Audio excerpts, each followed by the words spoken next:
Hi guys, James at Rampant Lion Reviews again for you today with another beer review. For this one, we are going to head down to Brazil once again and we're going to return to a brewery that's featured on the channel once before. So the last beer that I tried from these guys was really quite impressive, but I don't think I can really say what style this brewery is best known for, to be honest. I think we need to try a few more of their beers going forward. But the one we're looking at today is a style that I know Brazil does very well. It's also a sub-style that I very much enjoy, and it also has something of a Brazilian twist to it as well. So I'm curious to see how this beer is going to turn out. So yeah, hopefully it's another good one. Hopefully it makes for an interesting review, and as always, I hope that you guys enjoy my take on this one as well. So yeah, for this review then, we are going to head to Rio de Janeiro, and we're going to have a look at another beer from Cervejaria Octopus. So this particular beer is called One More Cup of Coffee. It is version number 1. It comes in at 11% ABV. This one is a Russian Imperial Stout with coffee beans added into it. It's got an interesting blend of coffee, which we'll talk about later, but it's also aged in Cachaça barrels. So yeah, this is something we have never had on the channel before. So Cachaça is a Brazilian sugarcane distillate, and I've never actually tried it, so that is that. The One More Cup of Coffee version 2 is rum barrel aged, and I believe it's pretty much the same beer, just aged in a different barrel. And yeah, we have had many rum barrel aged beers on the channel before, so it was this one, the Cachaça barrel aged one, that really caught my eye. So yeah, we'll just need to see how we get on with this one then. But as you'll know, if you've watched the channel for any length of time, I love Imperial coffee stouts, even though I don't drink coffee. So yeah, let's just see what this one has in store for us. But very much looking forward to this. The last beer I tried from Cervejaria Octopus was called Black Eyed Dog, and I think that was like a cocoa nib and vanilla Imperial Stout actually. So trying something with a bit of coffee should be quite interesting. But yeah, as always with my reviews then, I'll tell you a little bit about the brewery before we taste the beer. If you want to get straight to the tasting, just fast forward. All the usual links can be found in the video description below. That's the brewery website, the link to my other reviews that I've done from Cervejaria Octopus, and we will hopefully add more to that in the future. But there's all the usual social media down there. If you want to see more reviews, do please consider subscribing to the channel. The whole channel is, thanks to you guys. The growth of this channel is thanks to you, so the support you give the channel is hugely appreciated. And do make sure you check out the beers in the playlist from different countries. You will find this one in the Brazilian playlist, which I do hope to add to over the next little while. But anyway, let's go on to my brewery notes.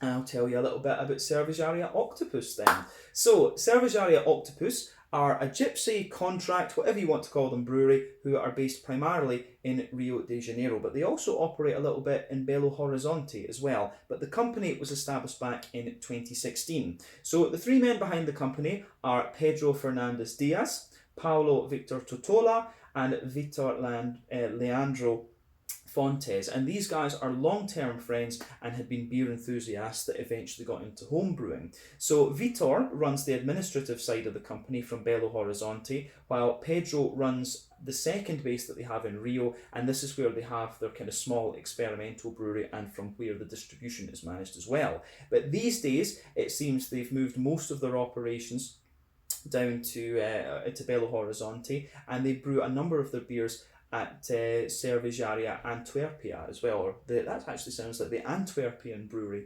if I'm remembering the translation correctly, but this is in Minas Gerais. So the company motto is music, nature, love and beer, and they do a lot to support each of these individual things. So they aim to be carbon neutral, and they do a lot of recycling, and they also have a tree planting initiative through their Carbon Zero project, which they started back in 2017. But they have a high number of women in their team, and they've participated in a number in many different collaborations, such as, Black is Beautiful, All Together Now, and many more. But this inspired them to run Project Love, which is a massive collaboration of many breweries across Brazil who release special beers to support LGBT people and groups and things like this as well. But they also support a number of local music artists as well, with events at tap rooms and stuff like this. But the artwork that you'll find on the Cervejaria Octopus beers is designed by Walter Costa, who's apparently been involved with Cervejaria Octopus since 2018. But these guys over the last few years have been just kind of trying to expand and get their beers out there a little bit more. And as of September 2022, when I'm filming this one for you, these guys have produced 120 different kinds of beer according to Untappd. So yeah, that is all I can really tell you about Cervejaria Octopus for the moment. It's a little bit difficult to find information on the Brazilian breweries because there is the language barrier there, but I can potentially ask my friend Madalena, who is from Portugal, to actually help me Google in Portuguese for some of the other beers that I have coming up from Brazil actually. So yeah, we'll keep our eyes peeled for some other things. But yeah, as I say, that is all I can tell you about Cervejaria Octopus for the moment. If you want to learn more about these guys, you can check out the brewery website. You can check out their social media and things like that. If you check their Untappd profile, you can see things about all their different beers. And of course, you can check out my previous review that I did from them. And hopefully, we can do a few more in the future as well. But yeah, let's get on and actually focus on the beer itself. So like I mentioned to you before, this beer comes in at 11% ABV. The base beer is a Russian Imperial Stout. I think it said in the description I read on Untappd that that beer was called just straight RIS. But it contains a blend of coffee. So they've got Topazio, which comes from Minas Gerais, and also Catuai, which comes from Sao Paulo. And then this is aged in Amburana wood, which is a tree endemic or native to Brazil, I guess we could say. And these are Cachaça barrels. There's lots of words in this video that I can't pronounce all that well, so I do apologise for my bad Portuguese pronunciations in this video. But yeah, so two different types. Let's just go that again. So it's a Russian Imperial Stout base beer, Topazio coffee from Minas Gerais, Catuai from Sao Paulo, and then it's aged in Amburana wood Cachaça barrels, just to summarise it. So there you go. But yeah, I'll just let you have a little look at the artwork on this one before you open up. As you can see, it's pretty nice actually. It reminds me a little bit of Dream Theater, you know, a little bit of Dream Theater style artwork on this one. Plain silver top on the can there. This one is 473 millilitres, which is 1 American pint. So yeah, let's get this guy out and we'll get on with the tasting. The only other thing to show you is the Cervejaria Octopus symbol, which you can see there. So music, nature and beer. So yeah, let's get this guy out and we'll get on with the tasting then. Hopefully it isn't going to explode on me. No, it seems okay. It's just the can was a bit hard was all. But yeah, as I've told you before, when it comes to the Brazilian beer scene, oh, just look how dark that thing is. Oof, that's insane. That is absolutely insane. Yeah, we'll put the rest in a little bit later on. But as I've said to you before, when it comes to the Brazilian beer scene, the fruity juicy sours are potentially the most interesting beers they have down there because there are so many different fruits. You know, the IPAs that I've tried both West Coast and New England have been very, very good, I will say that. But there's also some really good Imperial Stouts there. Probably the Imperial, I've tried quite a lot of Imperial Stouts from Brazil at this point. And the main reason it has been like that is because I always, if I'm trying stuff from a new brewery that's so far away, you know, you can't really go wrong with the Imperial Stouts or the barley wines and stuff. They will last. That's one of the things. But yeah, Brazil does some very, very good Imperial Stouts. But when it comes to coffee Imperial Stouts, Brazil and South America, Latin America generally speaking, has some great coffee. The coffee bean as an adjunct can be extremely varied. You know, it depends on a few things, the different water profiles, the different soil profiles, the mazel, the meters above sea level at which it's grown. You know, the higher you grow it, apparently the more fruity flavours and aromatic flavours and things like that you get. So yeah, coffee beans are a fascinating adjunct to put in beers. And you know, Brazil, they've got a whole host of different things that they can do with this stuff. But yeah, as you could see from the pour with this one, this has to be one of the blackest Imperial Stouts that I've seen. You can see it hasn't got much of a head to it. We'll see if that changes when we put the rest in a little bit later. It just had a very kind of thin sort of dark tan ring around the edge of the glass, and that has pretty much faded away. There's not a lot in the way of visible carbonation with this one, but you can see that this beer is a lovely, very dark, ebony kind of rosewood colour. So remember, the colour of your beer depends on one, the type of malts that you use. This goes a long way to determining your EBC rating. Two, the length of your wort boil is also going to play a role, because the longer you boil the wort, the more the sugars caramelise, and thus you get a darker colour of beer. Quite often Imperial Stouts will either use double mash, or they will have very long wort boils. We'll be able to talk about that a little bit with this beer when we taste it, but any barrel aging that you do and any adjuncts that you put in can affect the colour of the beer. When it comes to Imperial Stouts, the barrel aging isn't going to affect the colour that much, but if you're putting lots of coffee beans into an Imperial Stout, that will make it darker. So yeah, the appearance of this one isn't really a surprise, but like I say, it really is quite dark compared to some of the other Imperial Stouts that I've come across in recent times. So let's have a little look at the aroma of this one and just and see what we get. This should be really interesting. I don't think we need to say anything more about the appearance of this beer. Oh yeah, that smells absolutely lovely. Yeah, so I'm going to say straight away, it's one of these beers where the aroma is not overly pungent, but it comes across as very, very complex actually. The coffee beans actually come across as very, very smooth and quite subtle. You do get some of the woodiness from the barrel aging, but it's not too dry. And you do just have a really nice kind of fruity character to this one as well. So yeah, aroma wise, this is pretty awesome. Yeah, I like this. Yeah, aroma wise, this is beautiful. You know, very happy, very happy. So yeah, this I think this is one of these beers. The aroma is interesting and it is very nice, but I think this is going to be one of these beers that's a lot more complex in the taste than it is in the aroma. But I'll say straight away with this one, you can smell a lovely little bit of that kind of dry, woody note out of this one, and the wood, of course, the Amburana wood, um, will be really interesting because it's something I've not come across before. But it smells like quite a dry. It actually smells like quite a dry and quite bright wood. To be honest with you, it smells very dry, very smooth, but quite bright in those characteristics. But yeah, you get a little bit of a toasty, well-fired bread crusty note out of this one. You can smell that that's quite smooth though because of the. I'm guessing that cachaça is some sort of. It's maybe the Brazilian equivalent of rum. I don't know. If you're watching from Brazil or you know about cachaça, let me know about that in the comment section below. That would be really interesting to hear. But you can certainly smell a little bit of a kind of sugarcane. It's almost like a white rum. You do get that rummy note out of it, but it's almost a little bit more like a white rum that you're getting from this. It's not quite as sweet and brown sugary, but it's, yeah, it has a little bit of that sugarcaney sort of thing.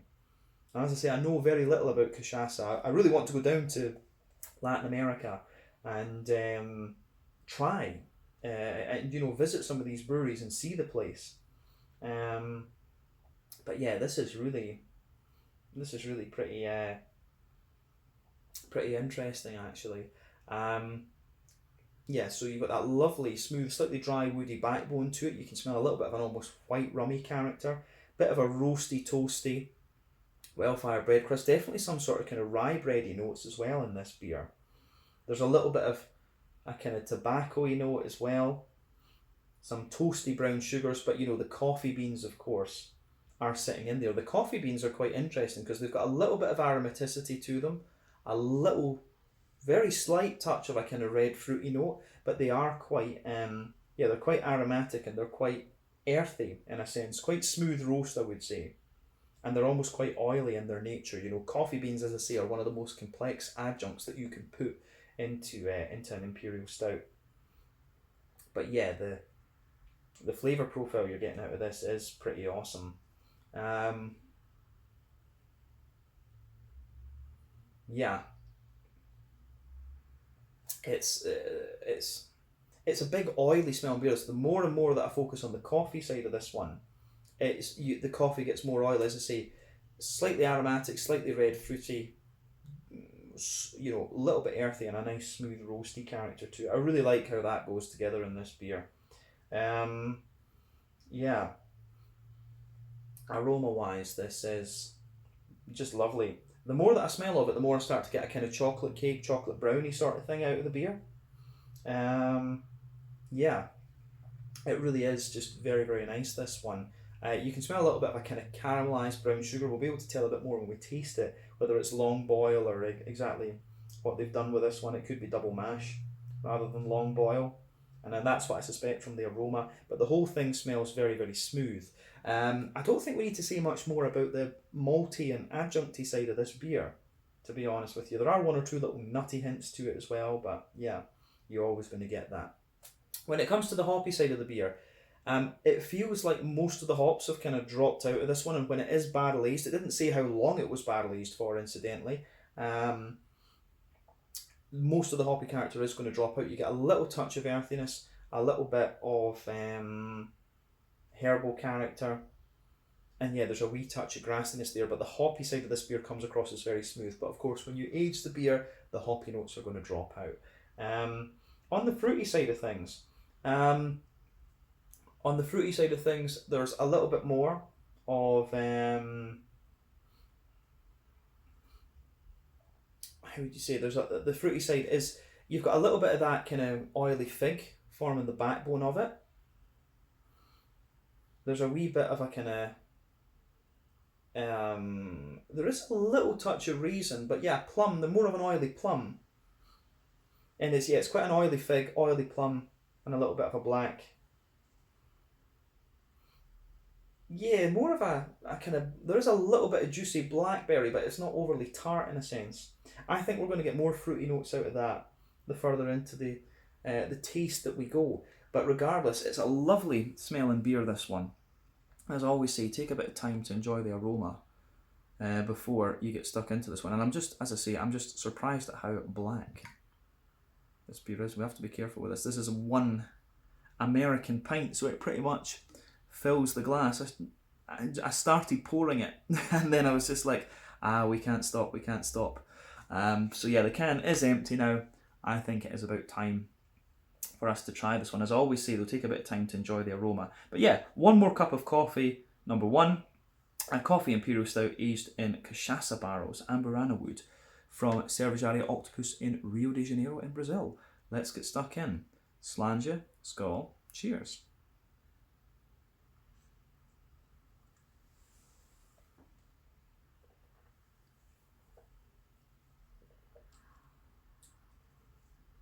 Ooh. I'm going to say straight away, this is very, very nice. First impression of it, big, silky, smooth thing. You start to get more roastiness and toastiness out of it later. It smoothens out in the middle of the palate too. But again, you're starting to get more and more roasty, toasty dryness out of this beer, both from the coffee bean and from the malts, of course, and a little bit from the barrel aging. But I'm going to say straight away, it's another very, very impressive Brazilian Imperial Stout. This gets a big, big thumbs up from me.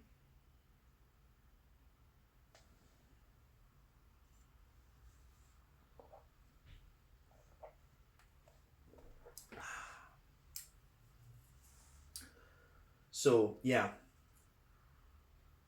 this is really, really very nice. Yeah, big, big thumbs up.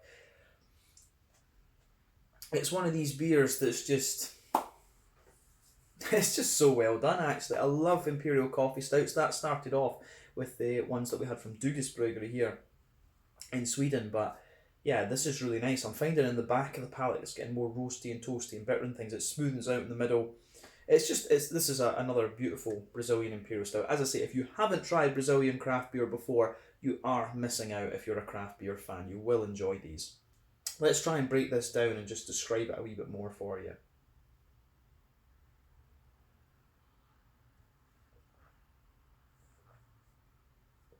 So, it's getting sweeter the more that I drink of it now as well.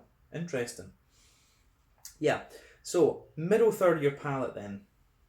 You can feel the base of the beer. It's definitely that Amburana wood, because it's got this nice kind of, as I say, woody backbone in there. And it's actually, at the same time, it's kind of smooth, but slightly dry.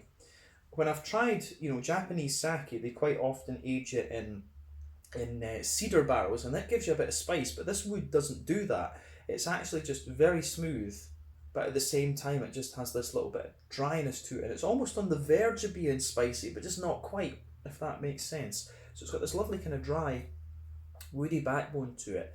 As your palate adjusts more to that, you start to get a little bit of this kind of white rummy character to it. And we were picking this up in the aroma as well. Normally, if you had a regular rum barrel, you'd get a lot more kind of vanilla and things like that out of it. But you are getting a little bit of the kind of sweet. It's like a white sugar, if that makes sense, rather than a brown sugar. So, more of a white sugar than brown sugar sort of thing. So this is really interesting. You've got this really dry wood and then a little bit of a kind of oily, white, sugary type thing to it. Like I say, it's a bit more like a white rum. I've always found white rum is a little bit more kind of, it's almost slightly drier and slightly almost kind of spicy in a way. And that's what you're getting with the wood here. The wood really does linger into the aftertaste with this beer. And the thing that's cool about this as well, we know that it's a Russian Imperial Stout base, and it shows that quite often when or sometimes with barrel aged Russian Imperial Stouts, you can lose that little bit of roasty toastiness when it comes to it. For me, if I'm going to have an Imperial Stout, I want a Russian Imperial Stout or I want an Imperial Milk Stout. I'm not a great fan of these new pastry stouts that are going about.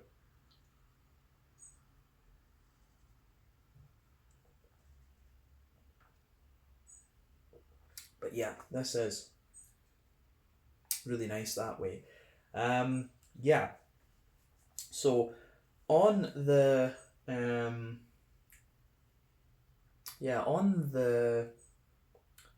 on top of the kind of woody, sugary layer, you definitely get that roasty, toasty, well-fired bread crust. Absolutely. On top of that, you get like an almost rye bready type quality. I don't know if I would call it rye bread because it's not quite that sweet. I've always found that rye bread has a little bit of an inherent sweetness to it.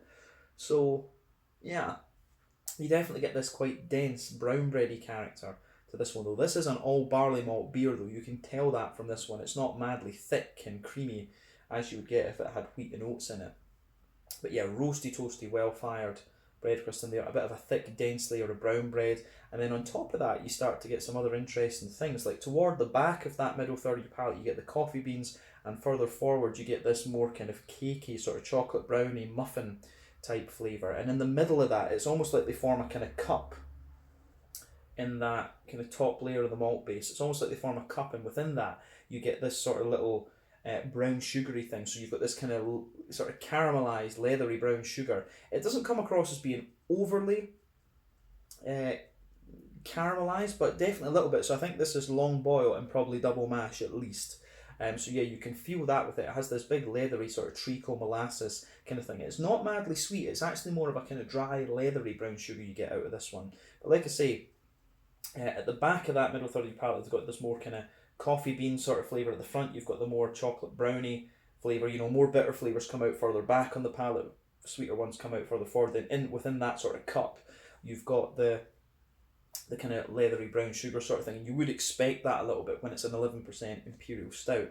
Let's focus on the coffee beans then. So the coffee beans are coming out, particularly in that border region between the middle third and the back third of the palate. So the coffee beans for me, they've actually got a good little bit of roastiness to them. They come across as very aromatic as well. As I say, I don't drink coffee, so these two varieties that are in this one, I'm not overly familiar with.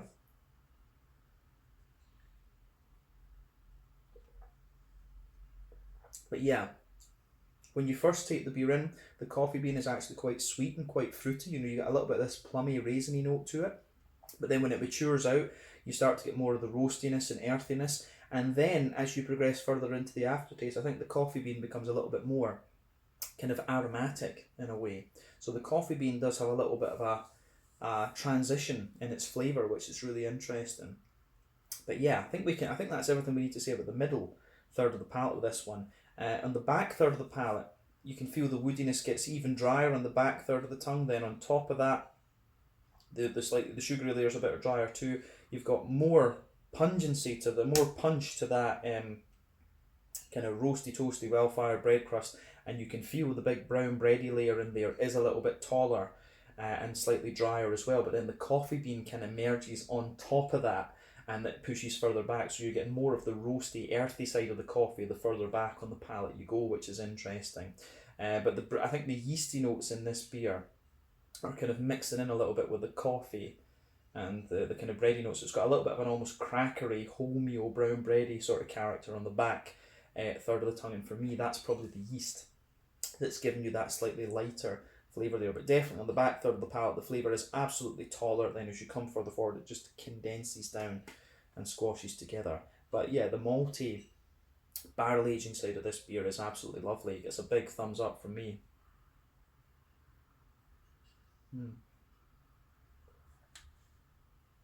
So, on the hoppy side of things then with this one, as we said earlier, this is a barrel aged beer, so quite a lot of the hoppy character will have dropped out of this, but you certainly can get a little bit of earthiness in the back corners of the palate. As you come further forward, it gets very, very smooth, and it's actually got quite an oily green component actually. So yeah, yeah, you get a little bit of earthiness, a little bit of herbal quality, and as you move further forward, it's quite a wet, oily sort of thing. A little bit floral, then a wee bit of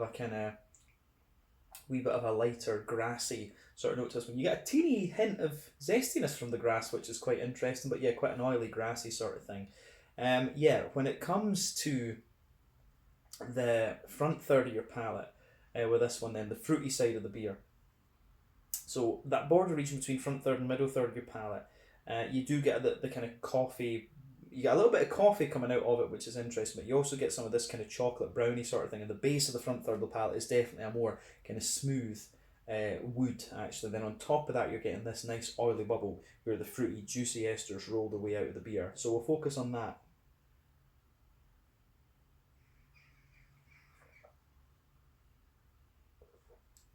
So yeah, this beer it's really nice in that sense, actually. You get the backbone of the beer, you get a little bit more on the back half of the front third of your palate. You get a little bit of raisiny sharpness when you take it in, but it's actually a very juicy, kind of plummy sort of thing for me. And then as you move further forward, you actually get quite a lot of black berry out of this. So it's actually quite juicy and quite, it's not tart, but yeah, a little bit of raisin and a little bit of juicy plum underneath. And then, yeah, blackberry, they sit on top, but underneath you have got this little bit of a kind of oily fig and black curranty sort of thing, these are things you would expect of an Imperial Stout. And I wonder, maybe they've used a bit of Bramling's Cross in this. It seems a little bit English in its hops, but of course I think the Brazilians and the Argentines have their own hops down there these days. It could be something completely different.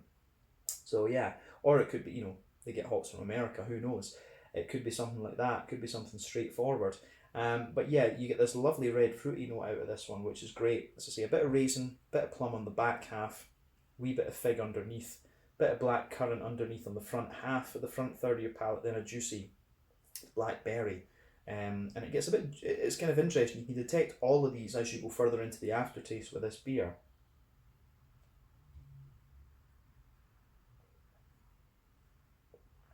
But yeah, this is very, very nice, this one. It gets a massive, massive thumbs up with me. I'm going to enjoy working away on some code and just sipping on this for the rest of the afternoon. But this, I think, it's an awesome, awesome Imperial Stout, and the Cachaça barrels have made it really interesting. You get a bit of a drier, woody character out of this one, and that almost white rummy note to it. So yeah, I've really, really enjoyed this one. It's taken me a little bit more time to get my head round than some of our more recent reviews, I have to say, but definitely worth it. Really glad I got hold of this beer. I can't remember what I paid for this, maybe like €10 for the can or something like that. So when you consider that it's an import, it's coming from Brazil, and you consider the percentage and stuff like that in it, I think that's a pretty fair price. You'd probably pay about the same for something that's locally brewed here in Sweden or in Denmark, of course. So yeah, can't complain about that at all. Let's round off this review with a wee look at the mouthfeel then.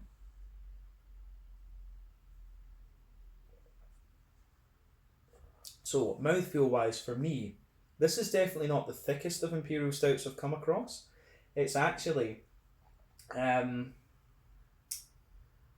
yeah, it's actually very, I'd say that it's kind of top end of mid body, bottom end of full body. It's very smooth and clean in a way, but it's quite silky. It's really quite silky in terms of its mouthfeel.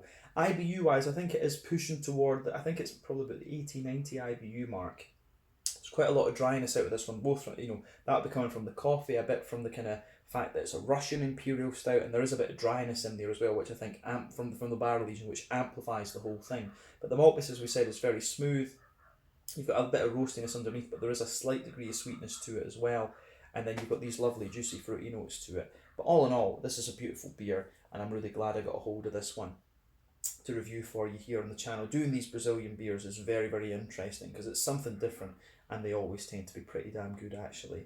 So yeah, I think we can leave it at that for this one. So yeah, check out Cervejaria Octopus and some Brazilian beer if you get the chance. But yeah, pardon me, this was the One More Cup of Coffee version 1 coffee Russian Imperial Stout aged in Cachaça barrels with Amburana wood. So yeah, beautiful, beautiful beer, this one. So once again, thank you for watching my beer reviews. Until the next time, please like, subscribe, share, all the usual YouTube stuff. Let me know your own thoughts on this beer in the comments section below. Let me know what your favourite beers are from Cervejaria Octopus. If you're watching from Brazil, let me know some other breweries I should try to get a hold of. But yeah, always a fun time reviewing the Brazilian stuff here on the channel. Until the next time, Slange just now, check out my social media, check out Cervejaria Octopus's social media, and hopefully we can return to these guys fairly soon. Slange, Skål, cheers, see you guys later.